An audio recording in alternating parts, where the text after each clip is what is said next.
Y'all ready? Okey doke. It's Wednesday, October 27th, 2021, 6 p.m. This workshop of the Board of Commissioners is called to order. City Clerk, will you call the roll? Mayor Hendricks. Here. Vice Mayor Price. Here. Commissioner Hodges. Here. Commissioner Andrews. Here. Commissioner Hudson. Here. First is public comment. If you have a public comment to make on anything that is not on the agenda, step up to the podium, state your name and address. You have 3 minutes to speak.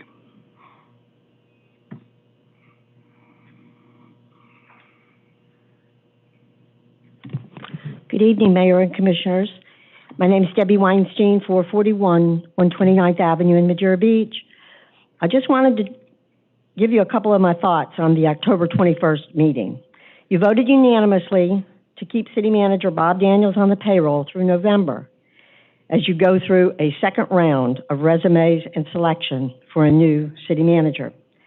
I continue to shake my head over and over again, as some of you all may be, as to why you elected officials are even going through this process of selections again. Commissioner Andrews voted with the rest of you in this unanimous decision on October 21st to keep Bob through November. Although Andrews has been opposed to Daniels and ridiculed and actually tried to bully him since Daniels' date of hire in 2019. I can only assume that Andrews has gotten enough feedback from the community and now recognizes Mr. Daniels' worth and professionalism to our city. Madeira Beach employees, citizens, business people, and I know of some elected officials in neighboring communities who speak quite well of Mr. Daniels and the past 2.5 years that he's been here in Madeira Beach as city manager. I'd like to ask you to reconsider this awkward situation of rehashing the selection process that has proved fruitless to date. I know that you're to begin more interviews, but that's not to say that you can't just recognize what needs to be really done, or what I feel needs to be done. Offer Bob Daniels a multi-year contract to stay in Madeira Beach. Give him some money that he has not been compensated for maybe in the last couple of years. I remember in 2019 when Bob said, let's move forward. He was saying this as a comment to the community as a whole. Let's move forward and make our city shine in Pinellas County. He is the right professional, I believe, to stay in our city, and I hope that you will reconsider and ask him to stay. Thank you.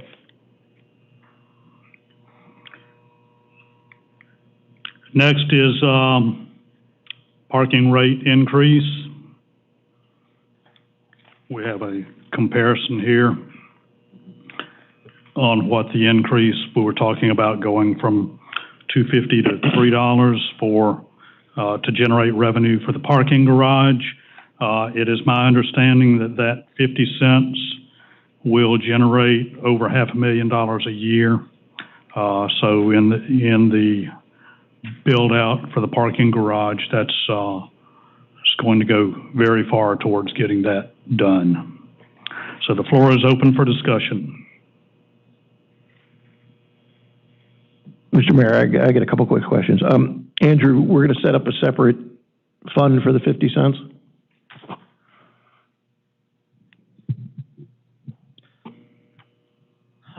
We can, or we can just restrict it within the general fund. So we've got different options on how we want to account for it. But either way, yes, it will be segregated and easily reportable on what our outstanding balance is from what we've got. It's restricted for whatever you all desire, i.e. the parking garage, and then any eligible expenditures against it will show what the ending balance is. So you can either do that in an existing fund like the general fund or a Penny for Pinellas fund, or we could create a separate fund for it. Yeah, I mean, me personally, I'm more adept to set it. I mean, because we may not be here by the time the garage is actually built, right? So it would be great if we had it kind of labeled and set aside that that's what the money's for, that if somebody did want to change that, it wouldn't just be a finance director that says, oh, let's just move this money from here to here. let's make it via ordinance that it can't be moved, or referendum that it can't be moved unless, you know, the people, the citizens, or the board has the say in that. So that's my first comment. Thank you for that. Secondly, there was some money that you located that was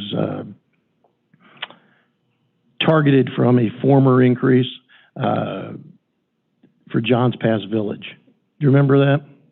It was $40-something thousand, and then all of a sudden the fund got cut off. Is that still available? It is, and I can pull up that that history and that amount for you.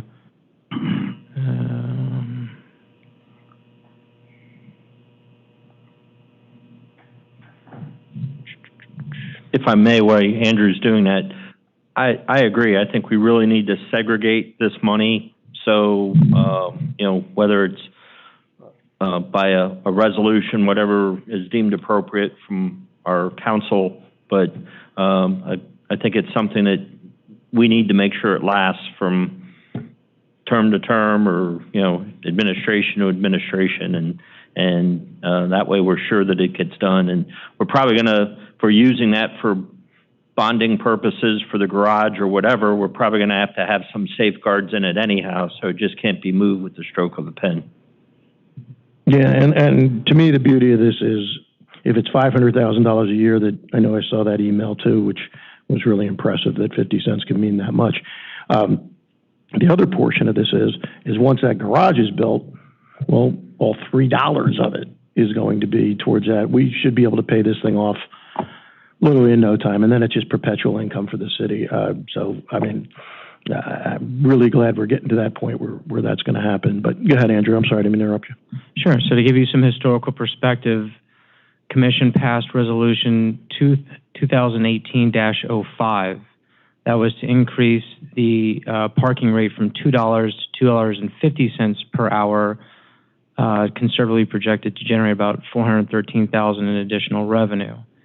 And then you all had specific allocations for how it could be spent. 50% was on infrastructure, community aesthetics, and cosmetics, and then 50% for debt service payments. That was passed on June 12, 2018.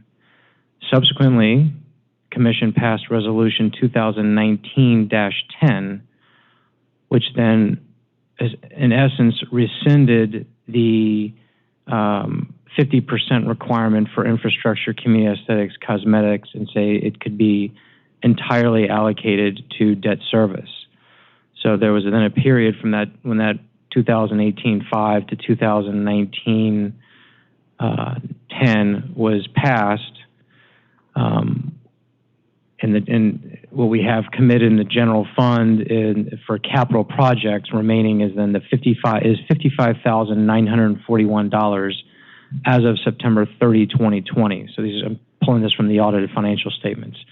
And then we didn't budget anything in 21 to pull that 55,000 specifically. So for all practical purposes, that 55,000 still remains intact. We could use that 55,000 plus whatever you all decide to do for parking garage construction. And then when the 2019-10 was passed, now that was all for debt service payments, presumably due to the debt issuance for the stormwater revenue note.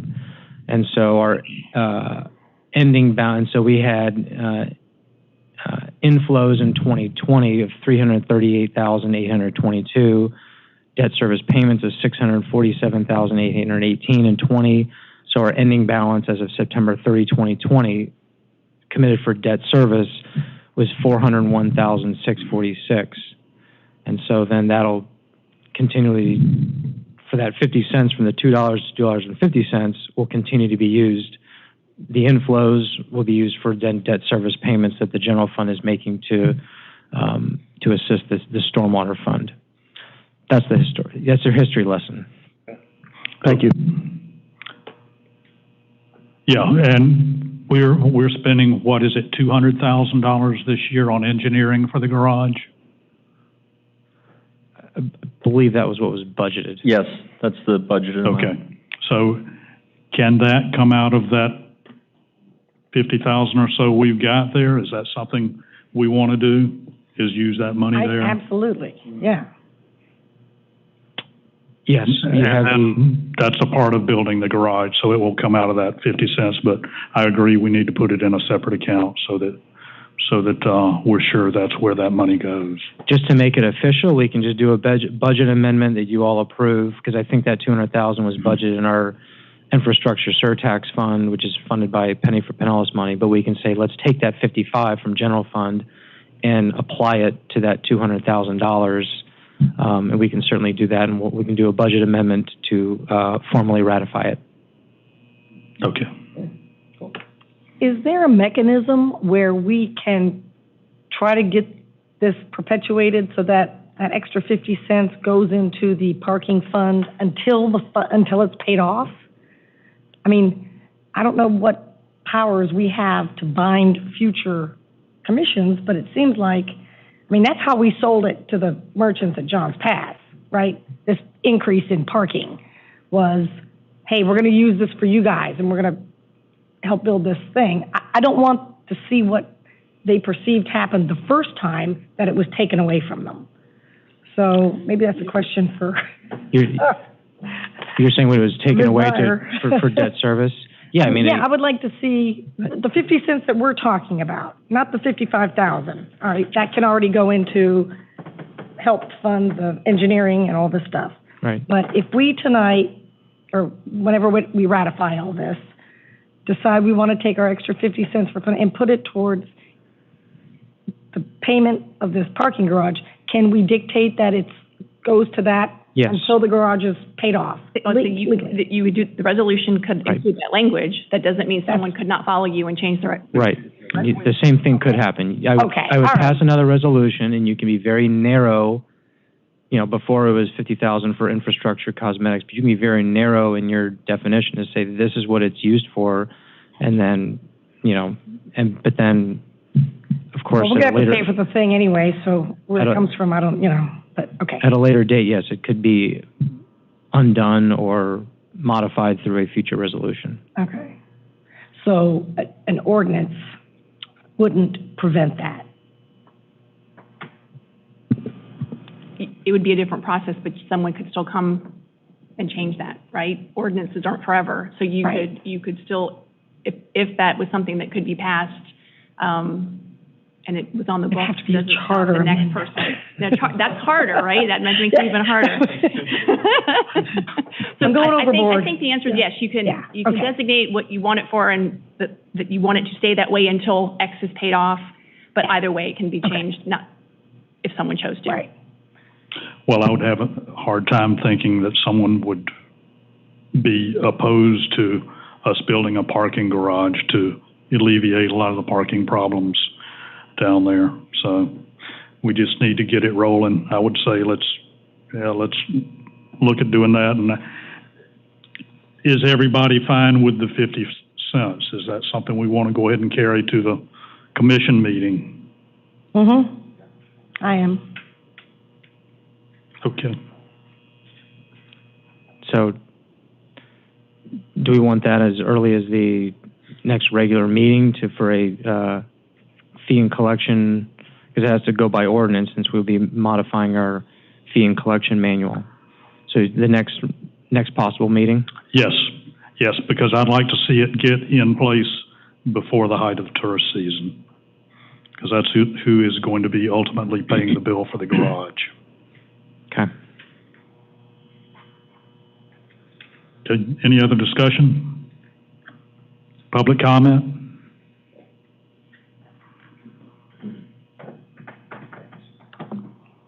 Debbie Weinstein again, 441 129th Avenue.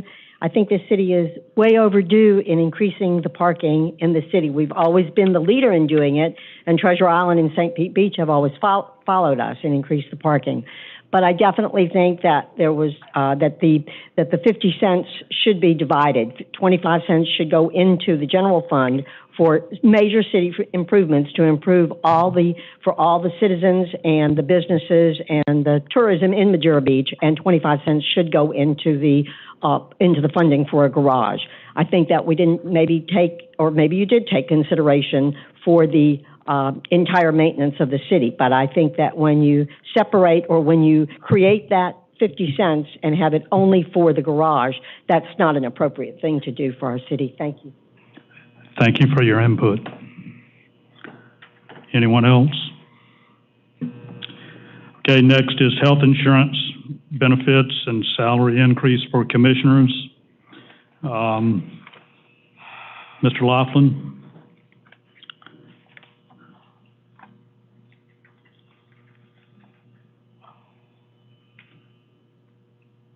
Got anything on that, or should I just open the floor up to the commission first? Yeah, I'd say open the floor. I mean, I've Okay. got the supporting documentation. I'll just be available to address any questions you have on the documents that were provided.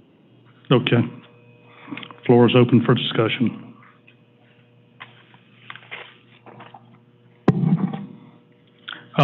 Since I brought this up, I'll get started. Page 6 of 51, we've got a comparison between Madeira Beach and other cities around us. And most all of the other cities offer insurance to their commission. It doesn't matter to me because I don't need it, and I think most of us up here don't.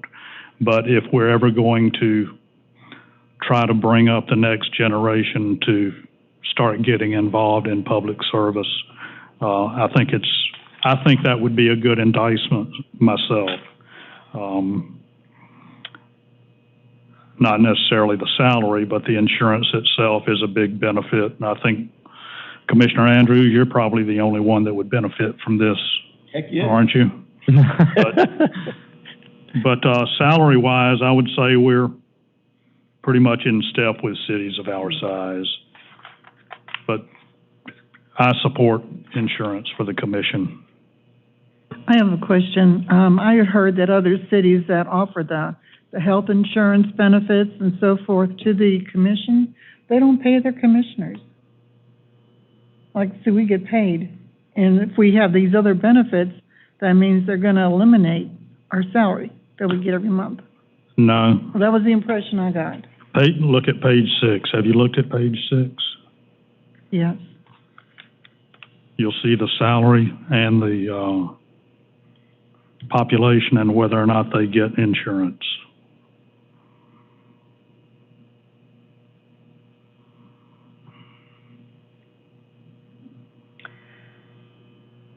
Okay, when we talked about this, the cost was about $9,000 a year.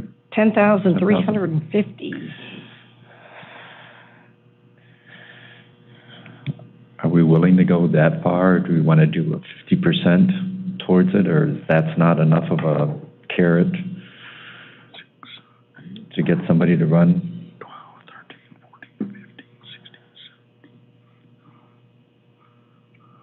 Because it's 562 something, no, 862.51 per employee. So that times 12. Well, it's 10 of 17 cities that offer it. Yeah, no, I look at this, the makeup of this commission. Of the 5, there's one that this would be of any benefit to. I don't know that. Of this commission? Right. I mean, what I'm saying is, like, I haven't signed up for Medicare yet, but I'm probably going to need a supplemental policy based on my health history, or I don't want to go forward without it. So, I mean, I'm probably going to continue to pay some health insurance even after I turn 65. Really? I don't. I'll put you in touch with my insurance You, person. frankly, haven't had my health history, Okay. which needs Yeah. So, my attention. so here's why I think it would be interesting, because I think, you go back 15 years ago, health insurance was $100, right? So that wouldn't have been enticing for anybody. But now, with health insurance being $700, $800 a month, we certainly aren't doing this for the money, right? I mean, nobody up here is breaking the bank on what we're getting paid a month. But I do think that the mayor's 1,000% correct. I think younger people and younger families would look at this and say, wow, hey, you know what, throw your hat in the ring, let's see if we can do it. Remember, I mean, I think of our last 5 elections, 3 of us ran unopposed. So the interest may not be really there, and in order for the interest to come back, we got to get a younger generation in here. So I like the idea. I mean, I obviously I don't benefit from it at this point, so it wouldn't be it'd be the next election through. But I think it's something we should definitely look at. I think what are we going to do? We have to put this in a referendum. Is that how that would work? No, I think we can just we can vote on it. Yeah. Okay, cool. Wait, it's listed in the charter, so at least our salaries are listed. The salaries in the charter, are, but not the insurance benefit. Okay, so we don't. So I think I just wanted to add something so you can, kind of think it out too. With younger families or younger commissioners, some of them will be working and might have health insurance already. So instead of trying to split, the benefit only looks at 1 commissioner or 2 commissioners, maybe you can even look at it as being like a stipend. So, if it's just like a Advantage plan or whatever they call them under Medicare, where, you have additional benefits that traditionally would be for your employees that you have. Maybe there's some type of a stipend you have in that case if they don't need the health insurance, but they could use it towards paying their own insurance or something like that. I'm just throwing it out there, food for thought. Like a $5,000 stipend or something like that? Or, Yeah.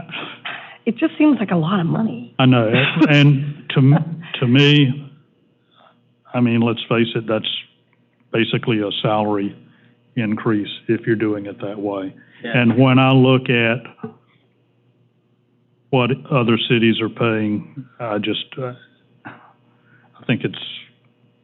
Yeah, the majority definitely This is not a political position. This is a public service position. That's what a lot of people don't get. The people that get in this to do it aren't doing it to get into politics. They're doing it as a public service to their community. Right. But having said that, I'm open to other ideas too on bringing younger folks in and getting younger folks involved. This was the only thing I could think of offhand that might do that. Mm-hmm. Well, I have some other ideas, but they kind of fold into topic C and D coming up. We can certainly make it easier for new candidates to run for office, that's for sure. We can say you only have to be a resident for 1 year, not 2. We can eliminate 100 signatures for a free application. Because right now, nobody gets 100 signatures from their own district only if they're a commissioner, right? You pay the $50, you come in with 50 signatures, and those are hard to get. So if we drop it down to, hey, no fee with just 25 signatures, right? Or whatever.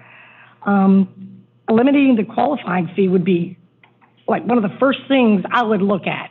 Because as a commissioner, I opened up the book and I'm starting to look at what do I got to do if I do want to run? And I'm looking through this thing and my eyes are glazing over, had to come in and have a sit down with the clerk to learn what to do. You all complained about this last time. I guess it got worse, apparently, from the last time I did. So go ahead, Clara. As far as the qualifying fee, if you're talking about the 1%? No, I'm talking about... Because that one can't be waived. I'm talking about the thing in our charter, and there again, this would have to be voted on. For the petition fee. To eliminate the 100 signatures for a free application and just drop that number down to 25. Because there are some cities that don't ask for petitions. They just pay the qualifying fee. A lot of towns don't require it at all. You just show up and put your name in the hat. I don't mind some, because I think it's part of our history here, and that's what we do. We go door to door and all that. But 100 is, no one's doing it, and it's forcing everyone to pay. And that's a deterrent from a young person's perspective, I think. I mean, it's hard enough to get through the state rules. So why are we adding more? You know? Right, no, and you couple that with the time of year that it is over the holidays, you couple that with, like I said, the new thing on opening up a bank account was just, I mean, I know Dave had the same problem I did. It was a complete nightmare. So, yeah, I mean, anything that makes it easier for qualifying candidates would be, I'm all for it. I think that'd be great. But because it's in our charter, we'd have to do a referendum. So that kind of, like I said, bleeds into the next one. Plus, if you should decide that you want something on for March, we have time. The attorney would have to prepare first reading for November the 10th, and the second reading and public hearing would be in December. The ballot language is not due until the end of that month of December, so we would have time. Okay. And that would I would still have time to, when it's adopted on second reading, to get it to the Spanish Institute and have it Spanish translated for the elections office in the newspaper. Does everybody feel comfortable with cutting that to? I just threw out a number. Are you wanting to do? I think 25. Oh, yeah. Okay. We're only down to 2 weeks. When you're qualifying, you only have 2 weeks. Before we had a month. Now, if we just cut it down from 50 down to 25, that'd make more sense, because now we've cut our time down. That's very good point. That's the way it should be. But I do like that you have to go out and talk to people. I ended up getting a lot of elected. Yeah. Generally, yeah. But yeah, I like it too, so that's why I thought just 25. Yeah, I think it can't be 0. No. So I think it's got to be 25 or 50. Since it's cut down to 2 weeks, do you want to, is everybody comfortable with 25 signatures? Yes. That's logical. And eliminating the fee, the $50 fee. Well, I think that kind of helps pay Well, Clara that makes for all sense, her stuff. because we had there's so many petitions that candidates has to have, that 100. And like you had pointed out, Vice Mayor, that sometimes it's difficult almost to get that 100 signatures. Yeah, from your own district. The elections office has to verify those and everything, and you're back out there. So they turn in about 60 of them, and they get the 50 and then pay the $50 so that they do not have to go out and get that other 50 signatures. But like you said, the qualifying period's cut back. You're already dealing with the bank account situation, and it would make, and I've worked for a city that was only 25, and I know the local cities to that, some of them didn't even have a petition process, but to campaign, you do have to get out and knock on doors and meet people. So it would make sense to cut down the number of petitions. Okay, so are we in agreement then to go ahead and have a charter amendment written to reduce it to 25 signatures and no fee? Okay. Yes. Okay. Yes. We're kind of ahead of ourselves on this. We were on the insurance, but we'll touch base. It satisfies both. Yeah. Okay. Now, back to the insurance that we were on. Do we want to do that, or do we want to just bag it for right now? I'd like to bag it, basically. Yeah. Sorry. No. That's why we're For here. the insurance, I checked with Karen, and she contacted the insurance company, and they said all you need is a policy, because it's not anything that has to go to the voters. That's the reason some cities did it by resolution, so that they would have that policy language to send to include in their employee handbooks, whatever policy they have, and also to send to the insurance company so that they would be able to get insurance if they needed it. So the resolution would put that in the policy. Will provide a policy for the insurance company, the way I understood it. Well, if y'all want to think about this and bring it up at another time, we can do that. Well, I don't mind easing it in now when it's not going to hit us so hard. Sorry, Dave, go ahead. Yeah, no, don't we have to do it so that we Because it doesn't have to go for a vote, it doesn't. Doesn't have to go for a vote, Never mind. so it doesn't need to be Yep. pushed right on through. But we can look at, do we need a resolution for this, or do we need an ordinance for this to give the commission insurance?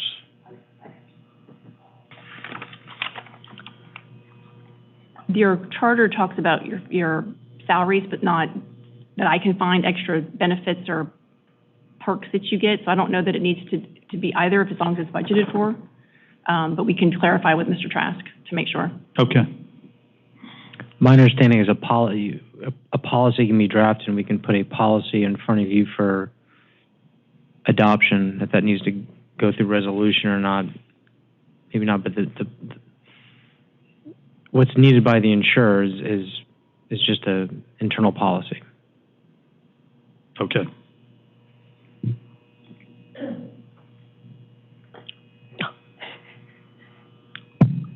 Public comment? So, well, first I want to see where we are on this. Are we going to go ahead and take this to getting policy change, or looking for a little guidance here? I'm in favor of it. We need to bring the young people in. And I agree we need to.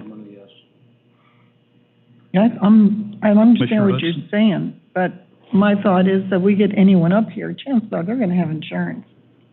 It'll be like we are at this point. Yeah, it doesn't you mean know? they have to take it either. I mean, I know, won't but be so it's taking gonna it. cost though. Right? No. No, if you don't take it, you don't pay for it. We The have to city pay for doesn't it. pay for it. Okay, that's fine. Fine. I thought there was a fee you still have to pay. No. Oh, okay. If we, just like, I think Sue doesn't take city insurance, so they're not paying for city insurance for Sue because she rejected it. So But anyone not that, to go for it, in other words. anyone that Yeah, I does, understand anyone that. that doesn't want it, like I wouldn't want it. No, I don't have no either, use no. for it. No. I'm not even sure it would apply to me, but Yeah. So, I'm for it, but I would be in a situation where I could use it, because I still have a couple more years till I'm 65, and I pay $900 a month for insurance, so. yeah. yeah, see, it would be a draw. But you wouldn't get the young Yeah. person, you get this old person. So, okay, so I would say, whatever it is we need to do on it, I'd like to carry that forward I will talk to Mr. Trask to tomorrow the to make sure. next commission meeting. Yep. Floor, okay, thank you. Floor is open for public comment.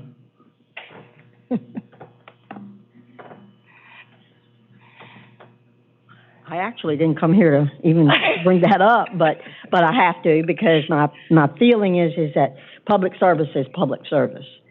And I think, and I'm not talking about the health insurance, I am talking about the qualifications to run for office or to want to run for office.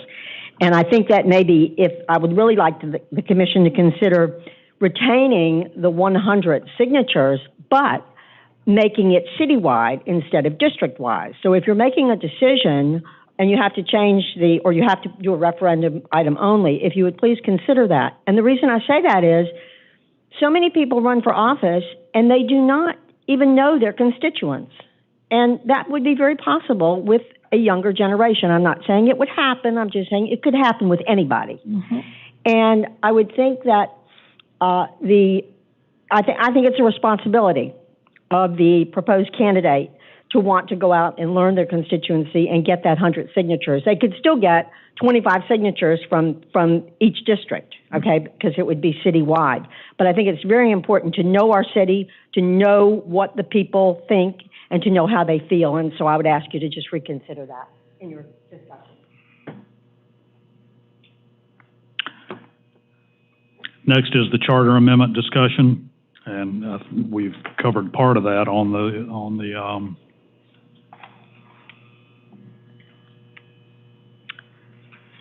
Well, I thought of more. Okay, now's the time. And here again, it bleeds into the next topic. We got 2 boards that we don't have enough people for. Mm-hmm. So right now, our charter says that we shall have a civil service commission, we shall have a planning and zoning commission, but we may have an adjustment, commission of adjustment or something like that. Because we can't get anyone to fill the empty spots, we can't get a quorum on planning and zoning. I mean, and we've even made it more difficult to be considered for planning and zoning. I think maybe we say it's up to the, you know, maybe we make all three optional, all three commissions optional instead of 2 mandatory and 1 optional. I think I'll tell you where I am, page 38 of the, well, if I may, though, the planning commission under the state statutes, we have to have a planning commission because there's certain things that have to come before them. So, but that doesn't cover the other entities. Okay. So, and I think I'm correct in saying that, right, Linda? No, you have to have a plan. Ooh. Maybe 3 minutes. You do have to have an LPA, and our planning commission serves as the LPA. A local government can serve as their own LPA, designate themselves, but it cuts into your community hearing processes because you don't have another group acting as advisory to you, and also it would triple the amount of work that came before you. You would definitely have to have at least 1 more meeting a month, possibly 2. It's a big job. well, what are we doing now that we only have 3 people? Well, we have a bunch of applications, fortunately, so that'll be coming to you at your next meeting to vote on and fill them back up. I think it was an unusual situation with the market being what it is, real estate. We had 3 people just up and leave. Yeah, they moved, right? Yeah, they moved. It's really unusual for people just to all move at once like that.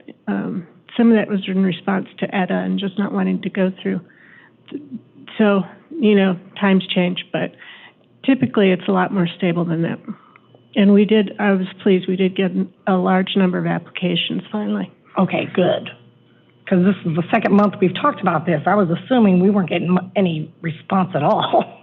Right. Your own ordinances also call for, all the way through your ordinances, you list things that have to be done by the Planning Commission or the LPA, separate from things that go directly to the commission, including the number of hearings you'd have to have.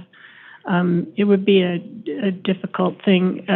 Not aware of a city that's done away with their Planning Commission for that reason. Linda, I have one quick question. Is it a rule that it has, I know it's in our charter, but is it a rule it has to be 7? Can it be 5? I think that it's in the charter. Yeah, You could do 5. It's usually 7. It's usually more people because you're trying to be more representative. Right. And I know that's harder in a local or small community. And then it helps just us getting a quorum too. You've got more people. Because they're, okay. So, and civil service, I think we were required to have a civil service commission. I think we cut back all the... I don't know any other town that has one. The Civil Service Commission is something we're required through the charter to have, but there's not a state law that says you have to have a Civil Service Commission. And the duties primarily are to handle the grievance when it goes past the manager's office, and depending on what the discipline is that's being grieved or the work condition. Yeah, so that would have to be a charter amendment to do away with it. I would recommend we keep it. For the most part, they went over the handbook and whatnot. I guess that's fine. And have we seen it? No. Right. 2 years. So. All right. Just floating stuff. I mean, I'm sitting here thinking, my God, we have a bunch of people that won't step up or a bunch of people that cannot or whatever get a part of these commissions. I was just thinking it may be easier not to necessarily have them, but Clara, have we gotten applicants for Civil Service Board also? We have 2 vacancies, and I think we had 3 applications. Okay, okay. thank you. So, anything else on the charter amendment discussion? Nope. Okay, I so guess all I've got then is reducing signatures to 25 and no application fee. Is that what we're? And do we want to maybe open it up for residents that have been here 1 year instead of 2? That was the only other thing. Trying to get more people to apply. I don't know. Maybe we want them here 2 years so that they can listen to what's going, move in, get settled, and then start paying attention. I'd love to have some of them start coming to the meetings so they know what's going on. Get some education before they throw their hat in the ring. That's just my opinion, but. Yeah, I'd say keep it at 2 years. Yeah, just for now. If we don't, let's see how if the first one passes, let's see if that draws some more people in. If Okay. not, we can go back to the drawing board. Okay. Okay, so if we can get that on the agenda. Any public comment on that? Okay, next is, well, actually, we were discussing charter amendments, and this pretty Yeah, much that's what I covered. This said. pretty much covered D. Everything I brought up was kind of bled over into the next topic. Recruiting but- members. I think it behooves all of the commission, just when you're out and about and talking to residents, just to put that bug in their ear about they can get on a board, or that the boards are available. I know I talked to a few people that I had bumped into or that had called me on things, and I said, oh, by the way, have you thought of being on a board? So what does the application look like? Do they give us a lot of background on it's what they've in your done? packet. Yeah, it's page 45. And it's about the same application that other cities use. I've seen it for years. Yeah, it's pretty So this needs to be straightforward. updated because we don't have some of these. I think Megan Powers just updated it. Oh, It was just updated, yes, ma'am. yeah, because it kind of scares me. The planning commission is very powerful when we look at what any development in the city. Basically, by the time it gets to us, it's already Totally been decided. Yeah. So it's some way of getting more information on the person's viewpoints or whatever. I don't know how you do that. There is more information. We just updated, for the Planning and Zoning Commission, we have another sheet that says desired qualities or something like that we just updated.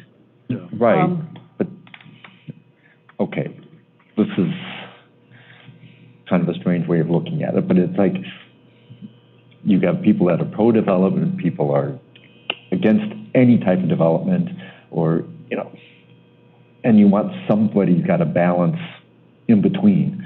How do you read their history and go, this person's going to be an asset, they're going to be able to kind of balance the two things? Well, we have the opportunity to talk to them at a commission meeting before we vote on it, and each commissioner can make up their own mind at that point as to who they want to vote for. Okay. And maybe we alert them that we want them to show up at the meeting, Yes. So, right? that'd be good. Yep. Okay. I guess But we're all. let's revamp page 45 anyway, because there's too much stuff on here that we don't do anymore anyway.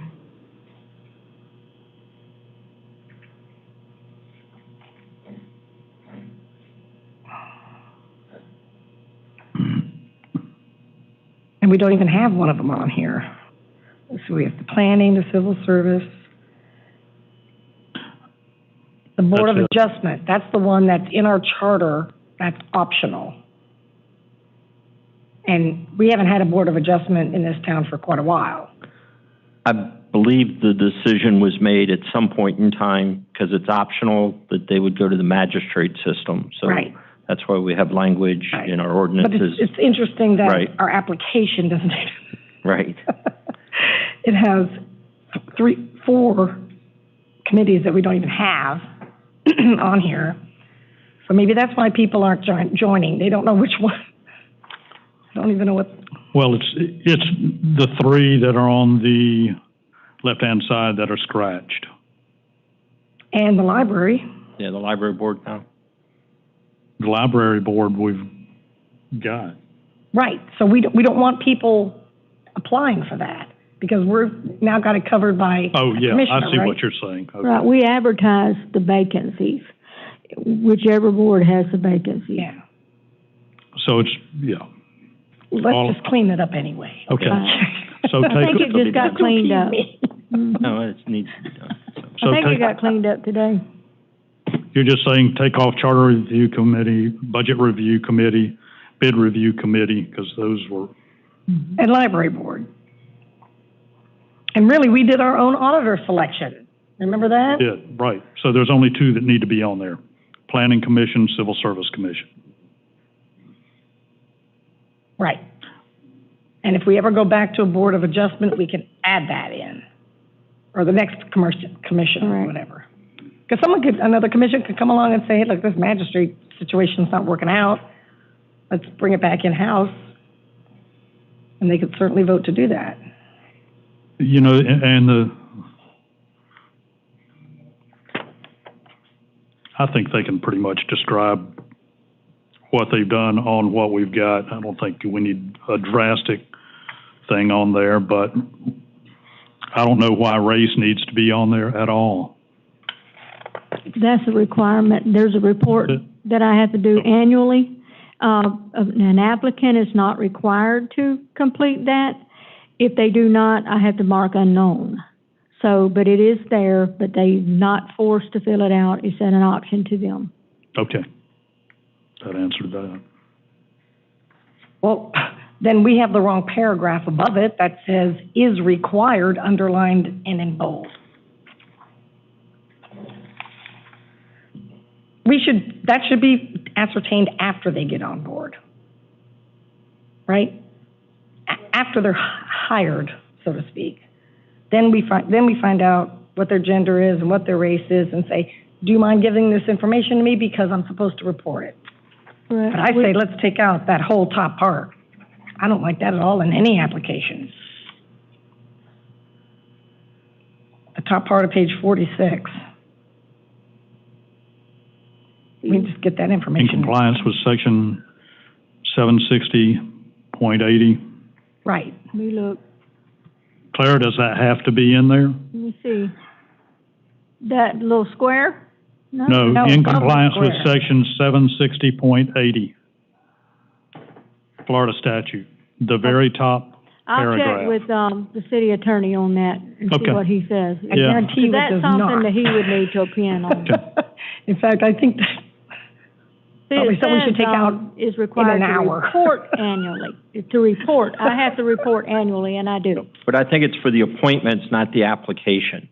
I'm looking at the statute right now, and it indicates number of appointments made during the preceding year from each minority group and the number of non-minority appointments made. right, made, And that's a Right. quick read, but just that, looking at that real quick not at the sentence. application stage. You never ask that at the application. We're gonna ask their age next? We'll have Oh, this, I've seen it for years. This is not a good thing on any application, Yeah. I guarantee we'll you. verify with Mr. Trask, because I am reading it very Yeah. quickly, but it does look like it's appointment, not application. Yeah. Right. I've seen it on applications for years, since in the 90s. But whatever Trask would opine on that, Okay, Okay, so he's going to give us a clarification. correct? Okay. all right. Anything else you like to see on there? Anyone? Looks good to me. That doesn't need to be rocket science. So when do the applicants learn about the fact that the city is looking for applicants for the Planning and Zoning Commission, and we probably should go ahead and name it correctly on here. When do we let them know what the preferred experience is? I had been advertising the preferred experience. Okay. And I was not getting a response at all. So for this, I got with the city manager and we talked about it. I said, let's try not, because I send the applications to Linda, and we've been getting, I think, 3 engineers applied, one construction manager. Okay. We've got some good applications. So when we removed because when you all had adopted the ordinance, the attorney had said that you could have that in there, so he changed it in a way that it was just preferred. Right. So I tried removing the language. Oh my, I was getting the applications. And I don't know if that had anything to do with it, but we tried it this time and it worked. Okay. But you could still, you're making the judgment call when the applications come in, when they go before the board. You're reading the criteria, and you could have 5 applications and not point anybody. So, you know. What I don't want is someone to pick up this very generic application. Correct. And not have been told, if they're going for the Planning and Zoning Commission, not have been told what we think is important. I think we said real estate, engineering, building or construction. We have some things that we want. Correct. So I don't want someone not to put that on here and then sit in the audience and go, well, wait a minute, I had that. I didn't put it on there. I didn't know it was important. I don't know why somebody would do that. I'm just saying that's what I don't want to have happen. Correct. We have, when they online to look for we expel all that out. Okay. It's all so they are spelled told out ahead of time. That's yes, all I wanted to know. Okay. Vice Mayor, when we're down to 3, I think we should put breathing on there at this point, because we can get anybody in there, right? Pulse. I'm done. Okay, are we set on that now? Okay. Debbie, you got any comments on this one? Okay, thank you. Next is alternate for Gulf Beaches Public Library Board. The library board has been cut back from 10 to 5 with an alternate from each city, only to participate when the regular board member cannot make it. And most cities are trying to keep that all as an elected official. Of course, you can't talk. If it's one of us, you can't talk while you're at the library board meeting if you're just sitting in on one and our regular board member is there. But in that person's absence, you will know what's going on and can go in and vote. So the floor is open. We need okay, guys, help me here. We need an alternate. Okay, so we do vote if we're the alternate and the other person. I'm sorry, I was talking over you some. That's okay. So we do vote if we are the alternate for that meeting. Absolutely. Yes, if there's anything to vote on. I know where the library is. I can do this. Okay. Okay. Yeah, you don't even need a car to get there. No. That works for me. Is this something we need to just take to the commission and vote on, or can we just appoint him? I think we can just, because he stepped up to the plate and volunteered, I think we can do that. If you want, I can we can put it on the consent agenda and just. Okay. I'll stick a memo on it. Okay. Thank you, Good Dave. deal. Thank you. Any public comment? Next is discussion on allowing chairs and bars on the beach. I promise you, I'm not going to be talking about putting bars on the sand, and I promise this will go quick. Clara, can you hand these out real quick? Actually. Thank you. All right. Guys, if you'll do me a favor, I ask for all of these things, but we don't really need them tonight. I don't think we need to look at the deed, except for the deed shows that they do. I think there was some controversy. Linda, Caddy's does own to the mean high water line, right? At their property. Yeah, it's on page 2. It's really not even relevant for the conversation. If you look at which has with a paperclip on it, Caddy's information, Caddy's alcohol with conditions. Just turn to the back. I only want to address one thing on it, and it's the number 9. No chairs or tables supplied or contracted for supply by applicant will be placed on the beach. You know, I've been a part of boards before, and I've been different kinds of boards. And the one thing, whether it's a board of directors, a board of regencies, or a board of commissioners, there's a couple things that really can damage the credibility of a board. And one's being wishy-washy, and the other one's being inconsistent. And I think that, and this isn't about Caddies, because we're going to have to make other decisions on things like this and applications like this in the future. And this may set a bad precedent. I just wanted to bring it to everybody's attention to see if maybe we wanted to look at it a little differently. And, you know, I haven't discussed, you don't see them here, I haven't discussed this with anybody. But if you just look at my reasonings behind it, why we're being inconsistent, first and foremost, we do it, okay?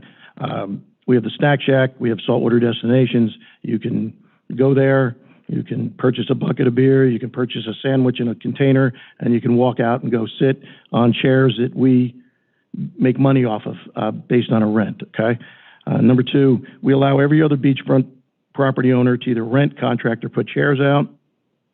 Number 3, I know the man sitting next to me is going to about strangle me when I say this, but the Sunset Beach reputation may be a little bit more relevant to the previous owners. And what I mean by that is I did have the opportunity, and I won't name them, but to talk to a couple of the board members over in Treasure Island. And unequivocally, they have said that since Sun Pubs took over, not only are they a role model for the city and a model business for the city, they're also what they want people to emulate being. They're great community partners and the likes of that. I think we've seen the same thing. The 4th, and in keeping with tonight's deal about bleeding into the next topic, the renovation at Kitty Stewart Park has been, and I'll quote our president, an extraordinary success. Financially, you can see the numbers. It's been dramatically increased. Aesthetically, it is 10,000 times better, and I tell you that from living across the street to what used to be a picnic table with an overhang and a bunch of transients sitting out there that it smelled a lot like alcohol, urine, and desperation. And people were actually scared to walk on the beach that way. And plus, we have a bathroom there now. So I think that's all been tremendous. I do think, they did experience some early growing pains, and I think that's why we put a lot of these clauses in there, because we didn't know what we were in for. I think, judging by what I've learned from our CPOs, that they have been nothing but amenable to everything that we've asked them. There hasn't been bar fights, there hasn't been loud music, there hasn't been anything. I think they've done a pretty good job assimilating into the neighborhood. They've also bought another property down in, as Dave and I were talking about earlier, bought another property down in Johns Pass, which probably combined makes them one of the biggest taxpayers in the city. And the last thing is, I think we just have to be careful about setting this precedent, because we are going to see things like this again. And if we do, what's our move? Since we're doing it down at Archibald, are we going to tell everybody that, no, you're not allowed to have some chairs on the beach? So I'm not asking for, let's let them throw picnic tables and serve on the beach or anything like that. But maybe, because I think they passed their probationary period, and they've been a good neighbor, maybe we allow them to put some chairs out there and see what happens. That beach is empty during the day. I've seen it, a million times. Too far? Are you going to hit me with the thing? I understand. But I just wanted to bring it up and see if anybody had any comments on that, and see if that's something we'd be amenable to doing. Couple things. One, this Archibald Park is, I don't think you're comparing apples to apples. comparing Archibald Park and Caddies. I think there are probably a lot of things that Director Portell could tell us about that and the can of worms we may open by doing that. I know even though Caddies wasn't supposed to do it, they did it on their own. So I went out there and took pictures of the chairs, and I made the phone call and got the chairs back off the beach. So they've been pushing the envelope on some stuff. That's a residential area, and there's condos butted up right next to them on both sides. And, you know, that was the spot that all of the folks that live down in that area where I live, in Crystal Isle and your streets and whatnot, that's where everybody went to the beach. And they lost that little private piece of paradise there. It was a place you could go. It was quiet. I will say Caddies is not a loud place. It's nothing like what the one in Treasure Island is. I will give you that. But I'm afraid we're going to end up with a chain reaction if we start letting it go on there, and then another place, and then another place. And, you know, in a certain number of years, you're going to have these facilities all up and down the beach, and I don't know that that's the right fit for Madeira Beach. That's my thought. Director Portell, could you fill us in on what we would run into if that were allowed? Well, on our way up, we have allowed this at the schooner, correct? The schooner is allowed to do food and service at their cabanas. The schooner is allowed to do food and services on the east side of the coastal construction control line. And what the difference is that's kind of the land, and there's line in our sand, is the CCCL. And part of the reason for that is that everything westward of that is designated for preservation use on the comp plan, and it doesn't provide for any kind of commercial activities and uses. The reason we were so specific in the Caddies is that they made it very clear during permitting their intent was to serve food and alcohol on the beach, and that they would be running service back and forth, and so it was an expansion of their business use. Not only would that be a violation of the preservation land use underlying, but it would also require that they have more parking, more restrooms, more trash receptacles and ability. And that was one of the things we were talking about, was that seating and the amount of seating, especially that they planned on bringing in, because they were real upfront about their intent to do this. And when I said that was a concern, we'd have to count up more parking and everything, all their impacts, they said, well, they wouldn't count it as their own business because they were just going to have Lyft or Uber run back and forth and deliver the food, but that's still the same number of people being served. Then on top of it, we've got the Lyft cars there running back and forth and parking in order to do the service for them. So that's one of the issues, is just how much activity is allowed on the beach. Now, the umbrellas, that sort of thing is standard and typical along a beach as being recreation and passive use. And the businesses themselves, they're supposed to pick their stuff all up every night, as you know, and also they're supposed to conduct the business further in off of the beach. Those are kind of gray areas that local governments kind of get away with. We have some condos that do rent out or provide for beach and umbrellas as part of a standard use for condo motel type activity, but they're not operating a separate business. That district is also actually really restrictive.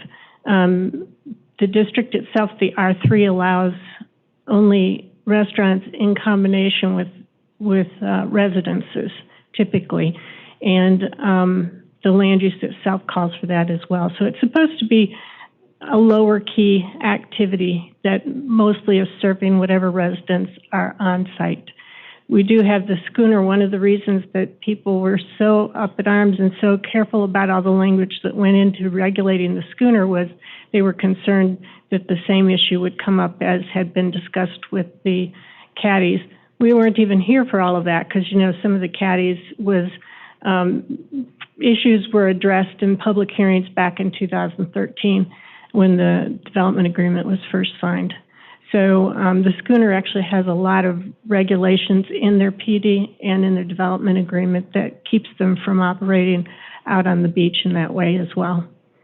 Okay. Well, Linda, I guess my question then is, do we have a regulation against somebody putting, even in that restricted area that you're talking about putting chairs out there? Because there's plenty of condos to the left and to the right, and then County Beach, and then even a little further down that there are chairs for rent. There's, you know, and you know, and I get it. What we're talking about now has nothing to do with serving on the beach. I clearly understand what you're saying. They don't have the parking in order to justify the chairs on the beach as far as service chairs or anything like that. Mm-hmm. But should we be restricting them from putting chairs on the beach, whether they're renting or they're contracting them out, renting them out, or just giving them people to sit out in front of their beach? Mm-hmm. That's where I find our kind of looking at this a little hypocritical, that mm-hmm. we're not stopping any other beach owner in the entire city. And Archibald, and I'll grant the mayor this, they are apples and oranges, but they both have condos on either side of them. Obviously, it's a little tighter there with caddies on the one side. My point is, this is going to come up. So when the next one comes up, are we immediately going to go to no chairs? No chairs because of what? Well, I can understand no chairs of serving, but you can actually walk from my store with a pizza and an 18-pack of beer and go rent a chair somewhere and sit on the beach and eat and drink, right? So I just don't want to get us into a crossfire here, because I think we're kind of asking for trouble if we restrict only one property on the entire beach from being able to put chairs out in front of their property, especially property that now we know they own. Well, last week I had a discussion with Steve Westfall, who was the original owner of the restaurant that was going to go in there. And a lot of these things, when the original restaurant was going in, they weren't going to open until 4 p.m. And so a lot of these restrictions were protecting the beach there for residents so that we didn't get into these kind of things. It was going to be an upscale restaurant. I'm sure y'all know the restaurants that Steve owns, and they're all upscale restaurants. Actually, he told me he was sorry he sold that property, that he's thinking about coming back to Madeira to bring us an upscale restaurant. But anyhow,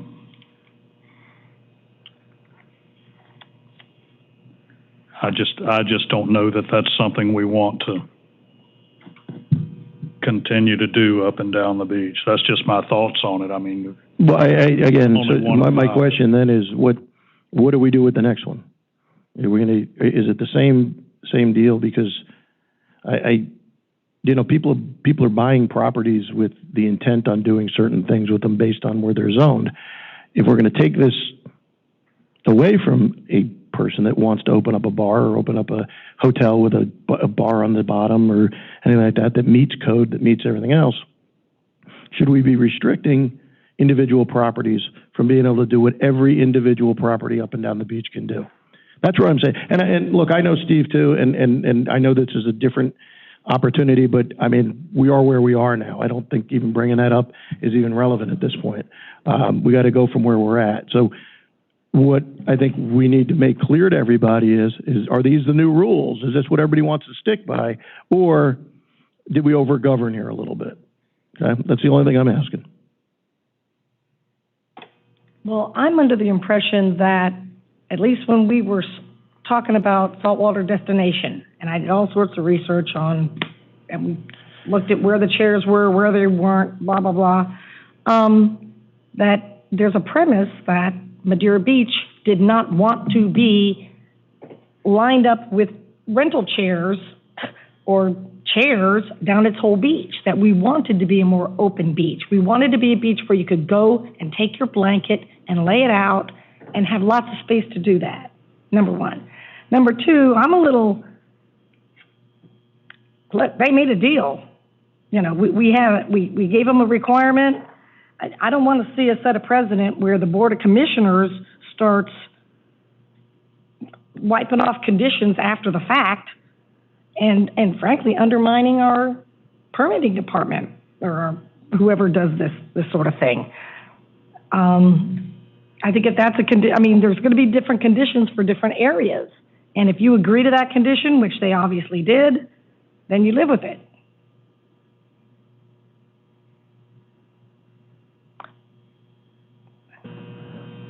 But are you comfortable with that being the precedent going forward? That anybody that has a bar or a restaurant on the beach cannot have chairs in front of their restaurant? Yeah, I am.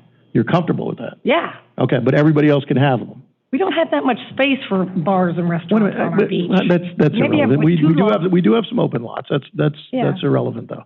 Are you comfortable with singling out one? Yeah, I don't want a beach party on my beach. I think we're part residential. I don't think we're talking about people getting served on the beach. I think we're just talking about chairs on the beach. That's all. That's all we're talking about. I'm good with restricting chairs on our beach. Absolutely. Okay. I'll go further. I'll say I don't even want those tents. But, okay, I'll stop with the chairs. Okay, so we're going to start putting a restriction on other places? Or is everybody if it warrants it, yes. In this how case, does this warrant it? They didn't do anything. Like I said, I want to have an intelligent conversation about this. Okay, but how does it warrant that they did? They made a deal because we had a bayonet at their head. They had to get the restaurant opened. Okay, so they would have said anything just to get the restaurant open because they pumped all that money into it. But like I said, this isn't about them. This is about what are we doing going forward. If you're comfortable with that, that's fine. Yeah, hold your stance, and I'm good. That's all I've been asking on this. So, Linda, most places on the beach are R3. How do we even allow them to do chairs? Because isn't that for a residential area to run a business? It is R3, but R3 allows tourist accommodations, so it doesn't allow for hotels and that kind of activity. And in fact, more and more of our condominiums are being leased out as tourist accommodations, so they're functioning more and more like that. So you see a little bit more of it than you did in the past. Okay, then Caddy's was a PD, correct? It was not a PD, but it did have a development agreement that was negotiated before I was here, so I'm not sure the exact details of what went into it. Or under our current code, you cannot have a freestanding restaurant. Okay. And when I looked at our zoning map, do PDs stay PDs forever? Permanently unless you change the zoning. Mm-hmm. Okay, so as we lose condos and get more restaurants or hotels or something like that, the beach will be converted probably to PDs, just because it makes sense when you're building. Well, you don't have to have a PD to have a mix of a restaurant in a hotel. The thing we end up with PDs for is mainly height. And what we'll be coming back to you with is a better code that allows you some flexibility without having to have a separate contract on every single piece of property just to develop it. But you're more likely to get more of the mixed use of hotel with a restaurant or other services associated with it in the current market. And the zoning would allow for that. Okay. Also, because of that transition, your population is dropping, actually fairly substantially, your permanent population. With the new census, I know I've been kind of warning you about that. Things were changing because of the way people aren't homesteading the properties along the beach anymore and they're using them as rentals, that it would have an effect on population, and it has. So, yeah, the market is more supportive of a hotel. Financing is better for that. Okay. Is there, if we are going to allow chairs or whatever, from looking at other cities, they look at it as 2 chairs and a table or something, and then they have to have a certain amount of space around it. Is that some way to kind of split the comparison? Is you're allowing tables, but you're allowing space?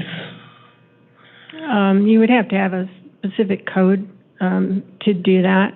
We don't have that kind of separation. You see is because of fire codes and occupational codes in the building code itself, and so it doesn't really address, I don't think, outside. You would have to have some space between them just to make them usable and safe. But I don't know. The building code itself doesn't address those just open area table placement. So that would be something we'd have to come up with separately. And your land use and your zoning can be redefined as well. I mean, we're coming back to with a full land use plan overhaul. The things on the beach we weren't anticipating having to change because they're already consistent with the county's code, but the definitional things about use and things like that is open to you legislatively, and you can control more of the on-site behavior in your zoning code as well, your land development code. Okay. We'd need to, I would think, if you were going to start doing separations, you want us to come back with some kind of research to see what works and what doesn't. I think it was Fort Myers Beach that did it that way, or it could have been Fort Walton, where they tried to do a density type thing, and that's what they ended up on the beach. With. Yeah. Interesting. Okay. Well, I'll look into them. But I guess maybe we could. Now I'm trying to think of solutions too. Maybe it could be limited to just a portion of their property, or just the property closest to the restaurant, or the property. Where's the coastal control line versus the property line? Their coastal construction control line is on their seawall, which is the built walkway where the tables are at the end. That's the end for them, and that's pretty consistent up and down the beach. That, remember, was where the water used to be years ago. That built a seawall on top of an old seawall. The beach is something that's grown because of the groins over the years. So the coastal construction control line can move, but we don't move them. That's something that the state determines.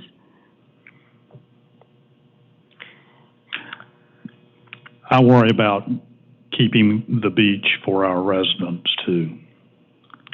And that's what I saw with Kitty Stewart Park, is that I don't think you have the residences going there nearly as much as they used to. I know I don't go there now, because a lot of times you can't find a parking spot there, even though we've got additional parking there. But I think there comes a time we need to look at what's best for the residents along the beach, and not just not just do we need another restaurant on the beach or another bar on the beach, or do we need to keep a quality of life along the beach for the residents? That's just... We do end up, I know that Public Works ends up collecting a lot of canopies and umbrellas and beach chairs and things that get abandoned. It is a concern also for DEP, the control of how many of those things end up in the dunes, and protection of the dunes. But if there's a certain amount of maintenance and work that the city gets into because of other people putting chairs and umbrellas out. It's just part of the calculation you have to use when you're setting policy and anticipating what the impacts are, not just to the public in terms of their access to the beach, but the public expense and the impact on the environment, things like that. Anyone else? Well, so would we be adverse to a single row of tables and chairs out there versus, I know when they put them out there the first time, there was about 4 rows, at least 4 rows deep in the sand. And it didn't go all the way to the beach, you know, but it stayed up near the restaurant. I mean, would we be? When I went by, they were right at the water. You had to walk in the water to get by it. Not at Caddy's. No, at Caddy's. County parks that way, I know. Yeah, the county It's park is, terrible. and you gotta dodge fishing poles and hooks.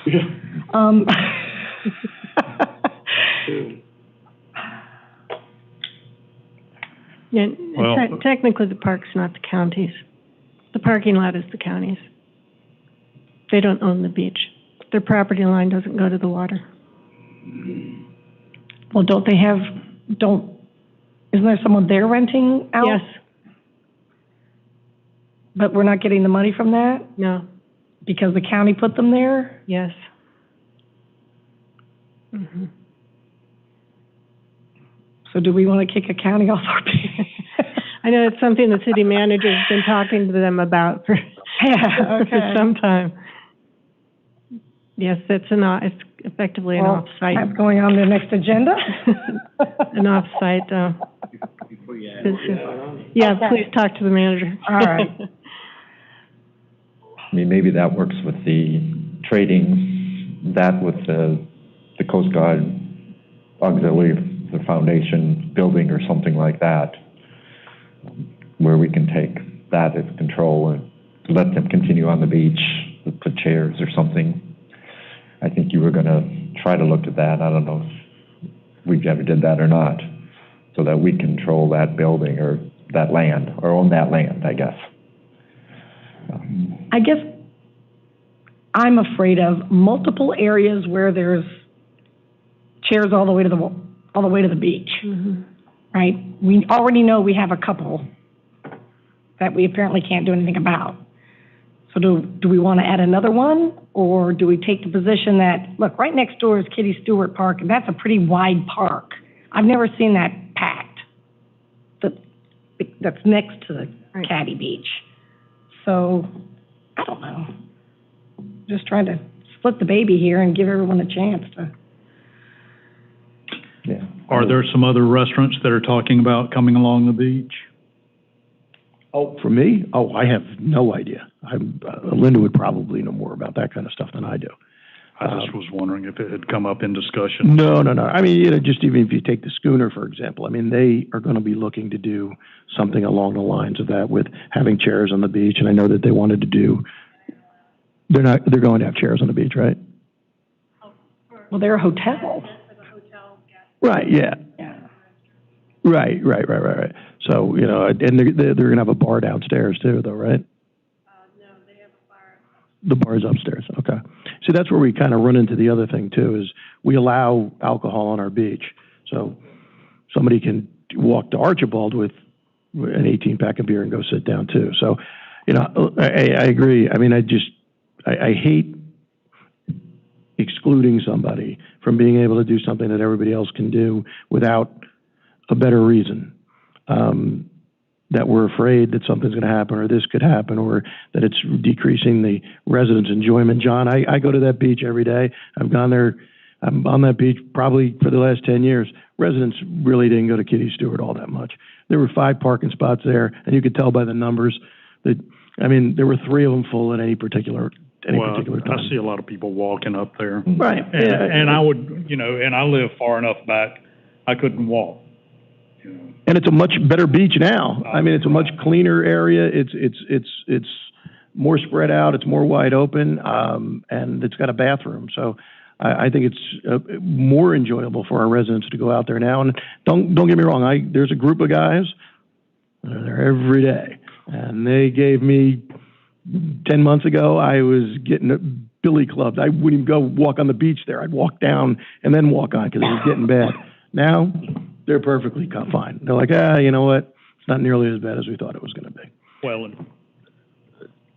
I think a big help in that whole area was, no parking signs and parking by residential permit only. Agreed. And also, you know, the fellows at Sun Pubs also rented out space at the church. Yeah. So that they're working with us on this, and they're gonna, I believe, gonna be coming to us something soon about, where the convenience store is there, to turn that into a valet lot as well, so that they can try to control the traffic off of or the parking off of our back streets, which, I mean, that's a partner for you, right? So,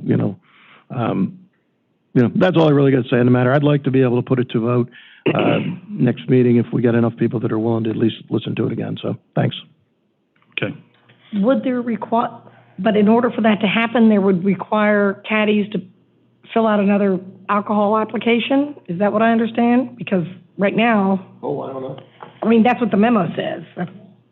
We'd have to re-advertise it because it'd be amending the alcohol permit and go back through the hearing process. So they could do that and show us exactly what they want to do there on the beach and how much room, and they could try, right? Anything that involves service on the beach. Oh, right. It's going to be an issue. I think they just want to put chairs out there so that people will want to sit down and get a cold drink behind them. Their alcohol license doesn't extend out there either.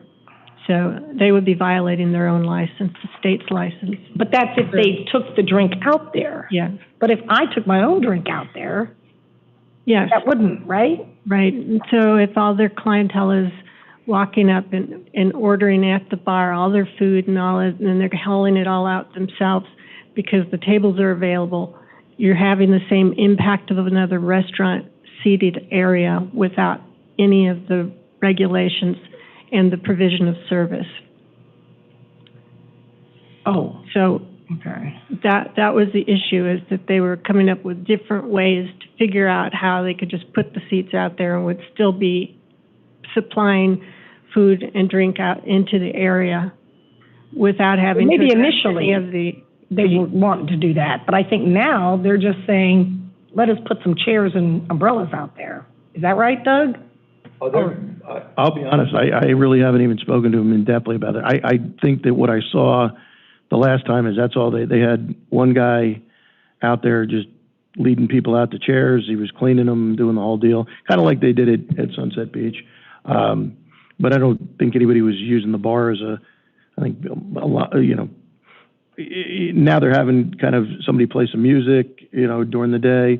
People might just want to sit around and listen to that too. So, like I said, my whole thing's about what are we going to do going forward, and I just hate excluding someone unless we have a specific reason for it. And Linda's got some specific reasons. If they're out there serving that's maybe right. To write this a little differently where, okay, you know what, this is what they're for, you violate that, it's on a probationary period, we take that right away from you. I mean, I just think that would be the fairest thing to do. But again, I just don't like the fact that we might go into another situation like this and then we got to make another decision, or the next board is sitting here looking at a pending decision and going, how does this jive? We don't have anything in our charter restricting that. So.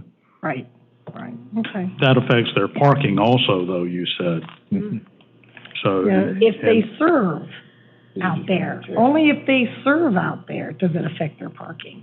Well, from what I understood, even if they're getting the food and the drinks and carrying it out there, they're still in a way serving the people that are there on the beach. Is that's what I understood? Part of our concern is just extending the impact, because we already, typically in any activity, they'd have to have a site plan that indicated exactly where they were going to be serving, and we count all of the external chairs, even if they're taking their own stuff out there, like sidewalk cafes.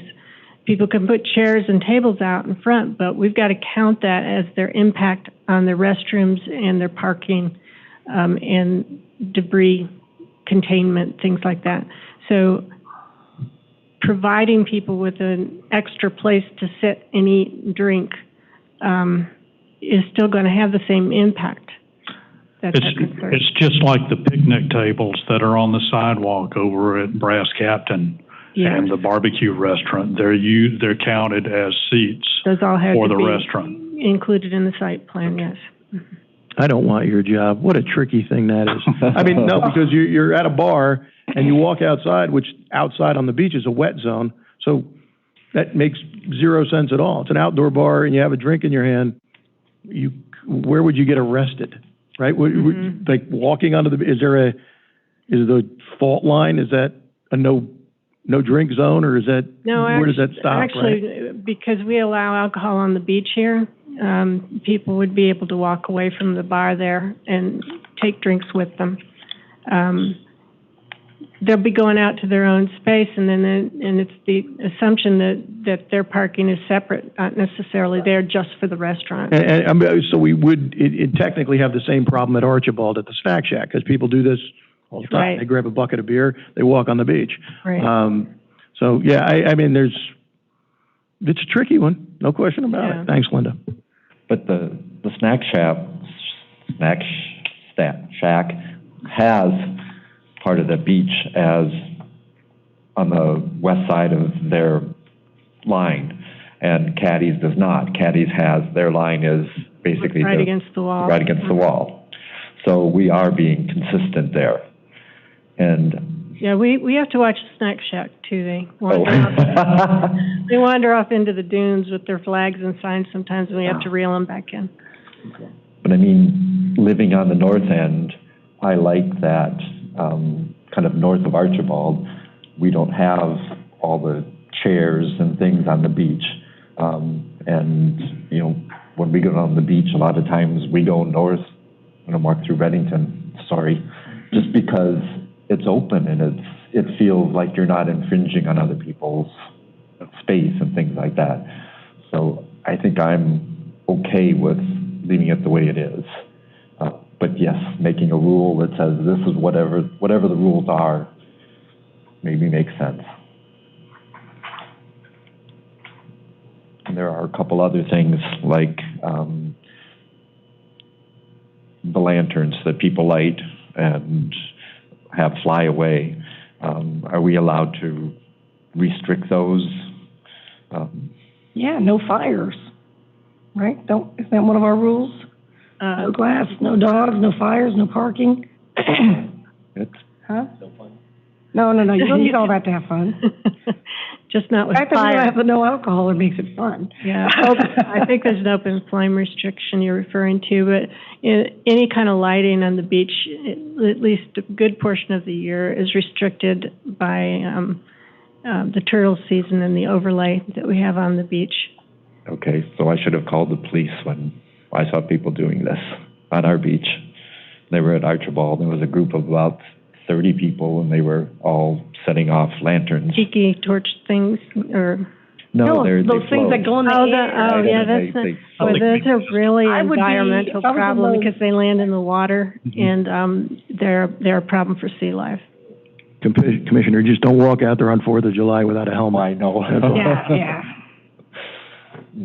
True. Okay, are we ready to move on to the next item? Parking comparison, Kitty Stewart Park.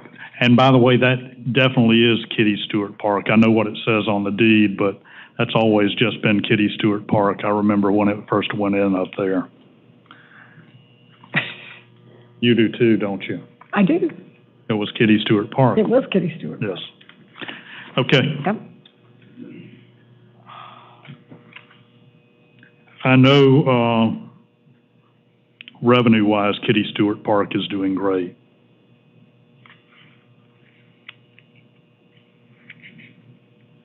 Ten times. Yeah. An average. Yep.